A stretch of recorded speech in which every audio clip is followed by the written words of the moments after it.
Good morning students. Modern wisdom senior secondary school Bhinmal की online classes में आपका स्वागत है। मैं हूं मनोज ओझा, संस्कृत टीचर, और हम पढ़ रहे थे क्लास सिक्स क्लास के प्रश्नोत्तर देख रहे थे। और उस प्रश्नोत्तर में हम 4 तक प्रश्न कर चुके थे और बीच में कुछ टेक्निकल प्रॉब्लम के कारण ये वीडियो थोड़ा इनकम्प्लीट रह गया था। 5वां प्रश्न हम देख रहे थे और वीडियो बंद हो गया था। तो इस वीडियो में हम देखेंगे प्रश्न 5 से बाकी 6, 7, 8 जो भी प्रश्न हैं उन सबको देखेंगे। ठीक है, तो आइए शुरू करते हैं। चित्रम दृष्ट्वा उत्तरम लिखत। चित्र देख करके उत्तर लिखना है आपको। देखिए, ये एक बालक है और बालक क्या कर रहा है चित्र में आप देखिए गौर से।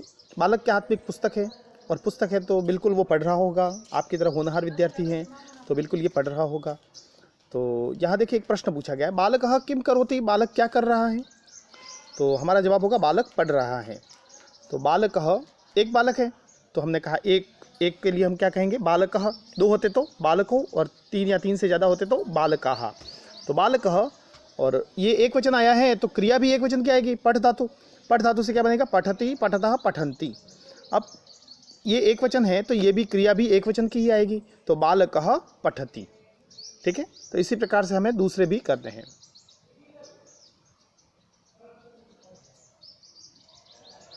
अब देखिए इस चित्र को देखिए।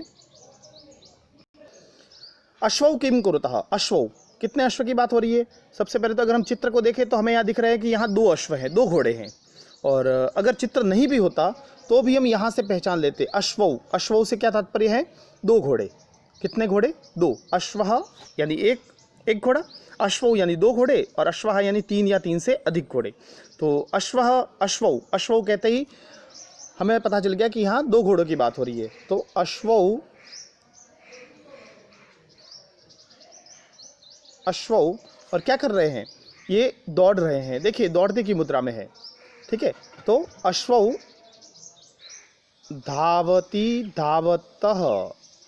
धावती नहीं लिख सकते, बिल्कुल नहीं। इसके पीछे रीज़न क्या है, क्योंकि अगर हम धावते लिखेंगे अश्वौ धावती तो गलत हो जाएगा, क्योंकि अश्वौ तो 2 है तो धावतः आएगा, क्योंकि ये भी द्विवचन का होना चाहिए। नेक्स्ट, कुक्कुराः किम कुर्वन्ति। कुक्कुराः, कितने कुत्ते हैं, तो कुत्ते हैं 3 यानी बहुवचन। तो यहाँ बहुवचन ही शब्द आया है कुक्कुराः। कुक्कुराः किम कुर्वन्ति, कुक्कुराः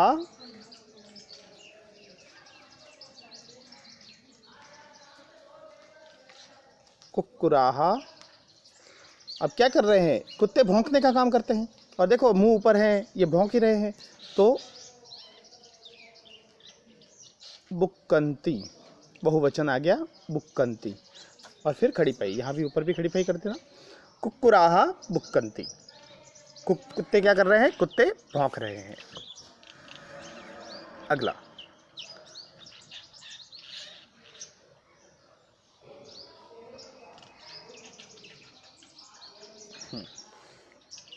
छात्रौ, छात्रौ किम कुरुतः। 2 छात्र, छात्रः, छात्रौ, छात्राः, यानी 2 छात्र हैं। 2 छात्र क्या कर रहे हैं, 2 छात्र। अब देखिए वैसे तो ये खड़े हैं, लेकिन अगर हम गौर से देखें तो इनका मुंह जो है ना वो थोड़ा सा खुला है, ऐसा लग रहा है कुछ गा रहे हैं। तो क्या लिखेंगे हम, छात्रौ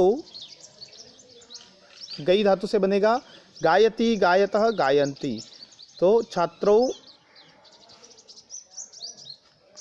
छात्रौ गायतः, क्या होगा, छात्रौ गायतः, विसर्ग और फिर खड़ी पाई। कृषकः किम करोति, किसान क्या कर रहा है। किसान कितना है, 1 है, क्योंकि कृषकः एक वचन ही में दिया गया है। तो क्या होगा, कृषकः ये क्या कर रहा है, खेत को जोत रहा है। तो क्या आएगा इसके लिए, कर्षति। कृषकः कर्षति, फिर खड़ी पाई। ठीक है, बहुत अच्छे से समझ में आ रहा होगा आपको। इसकी PDF भी मैं आपको अवेलेबल करवा दूंगा। गजौ किम कुरुतः, गजौ, कितने हाथी हैं, 2 हाथी। और ये दोनों क्या कर रहे हैं, 2 हाथी जो हैं वो क्या कर रहे हैं, देखो इनके पैरों से लग रहा है कि ये चल रहे हैं। तो क्या होगा, गजौ, चल धातु, चलती, चलतः, चलन्ति। तो द्विवचन है तो क्या आएगा, चलतः, गजौ चलतः। इस प्रकार से यहाँ आपको लिखना होगा। देखिए ये प्रश्न बहुत अच्छे से समझ में आया होगा। अब अगला प्रश्न, पदानि संयोज्य वाक्यानि रचयत, पदों का संयोजन करके आपको वाक्यों की रचना करनी है। तो देखिए पहला है गजाहा। देखो यहाँ बहुवचन कौन से हैं, एक वचन कौन से हैं और द्विवचन कौन से, इन सबको हम अलग अलग छांट लेते हैं ताकि ये प्रश्न सॉल्व करने में बहुत ज़्यादा इजी हो जाएगा हमारे लिए। तो एक वचन के आगे मैं ये लिखूंगा, जैसे गजाहा एक वचन है, द्विवचन है या बहुवचन है। गजह, गजौ, गजाहा बहुवचन है ना, तो ये आगे लिख दिया बहुवचन। सिंहौ, सिंहौ कितना है, सिंहः, सिंहौ, सिंहाहा, तो ये है द्विवचन, ये द्विवचन का। गायकः, गायकः है एक वचन का। बालकः, बालकौ, बालकौ है द्विवचन का। और मयूरः, मयूरौ, मयूराहा, ये है बहुवचन का।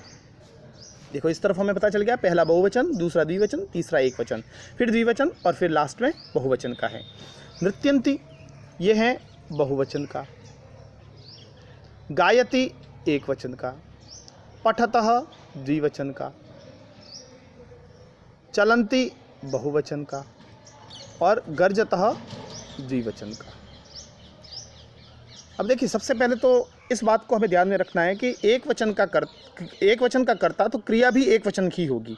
अगर द्विवचन का कर्ता होगा तो क्रिया द्विवचन की, और बहुवचन का कर्ता होगा तो क्रिया भी बहुवचन की होगी। तो ये तो सारे हैं हमारे कर्ता, ये क्या है कर्ता, और ये क्या है क्रियापद, क्रिया का ये क्रियापद है। अब देखो इनको आपस में जोड़ना है। जैसे जोड़ने के लिए आपको मैं पीडीएफ जो अवेलेबल करवाऊंगा उसमें इसके सामने यहाँ पर इसके आंसर्स होंगे, ठीक है, और आपको भी इसके सामने ही आंसर लिखने हैं। लेकिन यहाँ मैं केवल लाइनिंग से आपको नोटबुक में इससे नहीं लिखने हैं, ऐसे इस प्रकार से लाइनिंग खींच के नहीं करना है अभी समझाने के लिए, क्योंकि यहाँ स्क्रीन की कुछ लिमिट्स होती है तो उसमें मैं आपको बिल्कुल लिख के नहीं बता सकता। तो इसमें देखिए क्या करना है आपको। गजाहा, गजाहा बहुवचन है। अब देखिए ये गजाहा बहुवचन का है। अब बहुवचन है तो यहाँ देखिए यहाँ बहुवचन की क्रियाएं कौन कौन सी हैं। एक तो नृत्यंती और एक है चलंती।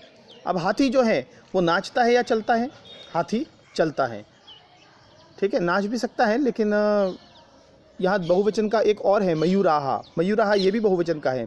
तो मोर क्या करते हैं, चलते हैं, बिल्कुल चलते हैं, लेकिन नाचते हैं। मोर का नृत्य तो फेमस है, तो हम यहाँ मोर के लिए मयूराहा नृत्यंती शब्द का प्रयोग करेंगे। तो देखिए गजाहा चलंती, गजाहा चलंती और मयूराहा नृत्यंती, ये इसके सामने ऐसे। तो गजाहा के सामने आपको यहाँ पर लिखना होगा चलंती इस जगह पर, ठीक है। चलिए आगे। सिंहौ, सिंहौ द्विवचन का है और यहाँ द्विवचन का सामने पठतः, एक तो ये वाला पठतः और एक है गर्जतः। अब शेर क्या करता है, पढ़ता है या गर्जना करता है। शेर गर्जना करता है, पढ़ते हुए तो आज तक नहीं देखा। तो यहाँ पढ़ने के लिए देखो यहाँ द्विवचन का एक और है बालकौ, बालकौ जो है ये भी द्विवचन का है। तो बालकः बालकौ, अब बालकौ यहाँ इसके सामने गर्जतः और गर्जतः और पठतः, तो बालक पढ़ता है आपकी तरह।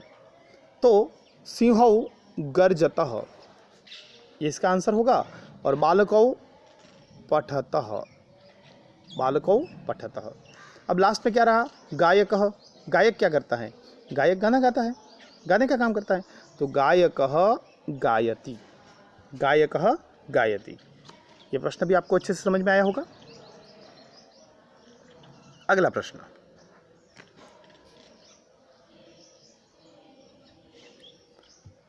सातवां प्रश्न, मंजूषातः पदम चित्वा रिक्त स्थानानि पूरयत। मंजूषा से पदों को चुन करके ब्लैंक्स भरने हैं आपको, रिक्त स्थानों की पूर्ति करनी है। ठीक पिछला वाला प्रश्न था उसमें मिलान करना था, इस प्रश्न में ये भी प्रश्न बिल्कुल उसी की तरह ही है।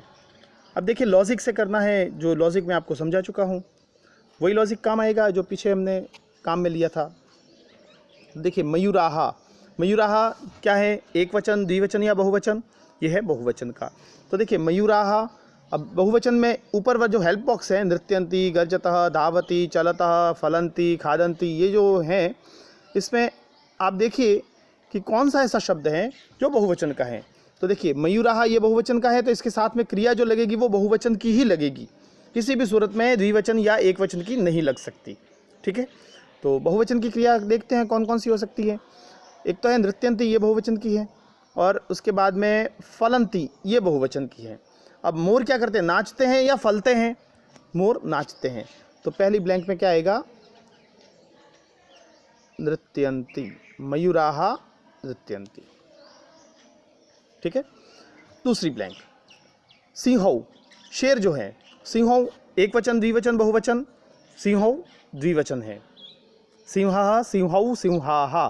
तो सिंह द्विवचन का है, तो द्विवचन की कौन कौन सी क्रिया है, द्विवचन की क्रियाओं को एक बार देख लेते हैं।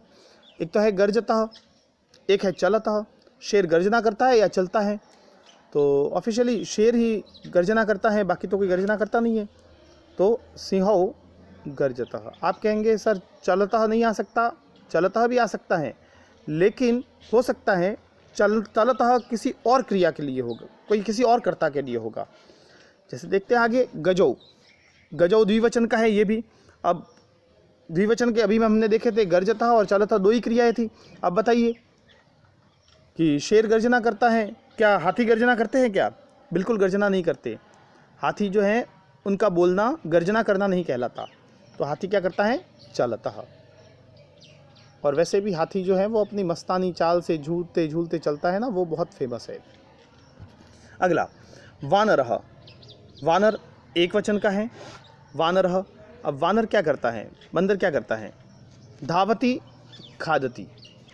बंदर दौड़ता है या खाता है? तो बंदर दौड़ता भी है और खाता भी है, लेकिन हम कैसे डिसाइड करें कि खाता है या दौड़ता है?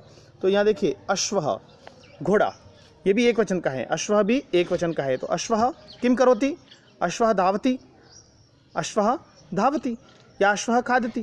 तो घोड़ा नॉर्मली वैसे दौड़ने के लिए फेमस है, तो अश्वः के सामने तो हम लिखेंगे धावती, और वानरः के आगे लिखेंगे, हम लिखेंगे खादती। बंदर वैसे खाने के लिए ही फेमस है। उसके बाद वृक्षाः, वृक्षाः, पेड़ जो है वो क्या करते हैं? वृक्षाः फलन्ति, बहुवचन का है और ये भी क्रिया भी बहुवचन की आ गई, वृक्षाः फलन्ति। ठीक है, आपको ये समझ में आया होगा। और वैसे मुझे लगता है कि लेसन हमने बहुत अच्छे तरह से पढ़ा है, तो शायद अब कोई दिक्कत नहीं होगी, और इसकी पीडीएफ भी मैं आपको अवेलेबल करवा दूंगा। चलिए अंतिम प्रश्न देख लेते हैं इस पाठ का। सह तौते इत्येभ्यः उचित सर्वनाम पदम चित्वा रिक्त स्थानानि पूरयत। सह तौते, इनसे उचित सर्वनाम भर के आपको रिक्त स्थान की पूर्ति कर दी है। सह तौते, देखिए हमने सह तौते हमने पढ़ा था। सह यानी एक के लिए, एक वचन, तौ यानी द्विवचन, और ते यानी तीन या तीन से ज़्यादा अर्थात बहुवचन के लिए प्रयुक्त होता है। आपको क्या करना है, इसमें से जो ये कर्ता जो है यहाँ, जैसे गजाः, छात्रौ, वानराः, गायकः, मयूराः, इनको देखना है। अगर ये एक वचन का है तब तो आप लिखेंगे सह इसके स्थान पर, द्विवचन है तौ, और बहुवचन है तीन या तीन से ज़्यादा है तो उसके लिए आपको क्या लिखना है, ते लिखना है। जैसे देखिए उदाहरण में दिया गया है, अश्वः धावती। अब यहाँ अश्वः देखो, पीछे वाला शब्द तो सब में सेम ही होगा, धावती, यहाँ चलती तो यहाँ चलंती, पठतः पठतः, ये तो सेम ही होगा। तो हमें क्या करना है, अश्वः जो है, अश्वः को हटाया तो अश्वः के स्थान पर हम किसका प्रयोग करेंगे, हम करेंगे सह का प्रयोग, क्योंकि अश्वः एक वचन है तो सह भी एक वचन है। ये एक वचन है, सह ये द्विवचन है और ये बहुवचन है। गजाः, गजाः ये एक वचन, द्विवचन, बहुवचन क्या होगा, गजः, गजौ, गजाः, बहुवचन है तो बहुवचन है, तो यहाँ क्या आएगा, ते। छात्रौ, छात्रः, छात्रौ, छात्रौ द्विवचन है तो क्या आएगा, तौ, तौ। वानराः, वानराः क्या आएगा, ते, क्योंकि बहुत सारे वानर है ना, बहुवचन का है। गायकः, गायकः एक वचन का है तो क्या आएगा यहाँ, सह। और मयूराः, मयूराः जो है ये किसका है, यह है एक वचन, बहुवचन का है, सह, तौ, ते। ठीक है, उम्मीद करता हूँ मित्रों, विद्यार्थियों की आपको ये सारे प्रश्न समझ में आए होंगे। अब इसमें से आपको नोटबुक में कौन कौन से करने हैं वो भी मैं आपको बता दूं, क्योंकि पिछले वीडियो में भी मैंने आपको नोटबुक में कौन से करने हैं वो नहीं बताए थे। तो देखिए पहला प्रश्न है, ये आपको नोटबुक में नहीं करना है, क्योंकि केवल उच्चारण करने के लिए ही है। इसका क और ख दोनों ही उच्चारण करने के लिए, तो ये आपको नोटबुक में नहीं करना है। दूसरा प्रश्न अभी हमने समझा नहीं है, तो अभी के लिए आपको नहीं करना है। मैं वर्णमाला समझाऊंगा, उसके बाद आपको अच्छे से समझाऊंगा। ये इसका एक अलग से वीडियो बनाऊंगा। प्रश्न नंबर 3, ये आपको नोटबुक में करना है और साथ ही साथ आपको अपनी बुक में भी भरना है, ठीक है। प्रश्न नंबर 4 में देखिए, यहाँ कुछ ये चित्र बने हुए हैं, तो ये आपसे नोटबुक में ऐसे चित्र तो बना नहीं सकते, तो ये आपको नोटबुक में नहीं करना है। प्रश्न 4 आपको नोटबुक में नहीं करना है। प्रश्न संख्या 5, ये जो है ये भी आपको नोटबुक में नहीं करना है। चौथा भी नोटबुक में नहीं करना है, लेकिन बुक में भरना है। और 5वां भी नोटबुक में नहीं करना है, लेकिन बुक में आपको भरना है। उसके बाद छठा प्रश्न, ये आपको नोटबुक और बुक दोनों में करना है। और प्रश्न संख्या 7 और 8 ये दोनों ही आपको बुक में भी भरने हैं और नोटबुक में भी करने हैं। तो आज के वीडियो में इतना ही, मिलते हैं एक नए वीडियो में, तब तक के लिए धन्यवाद।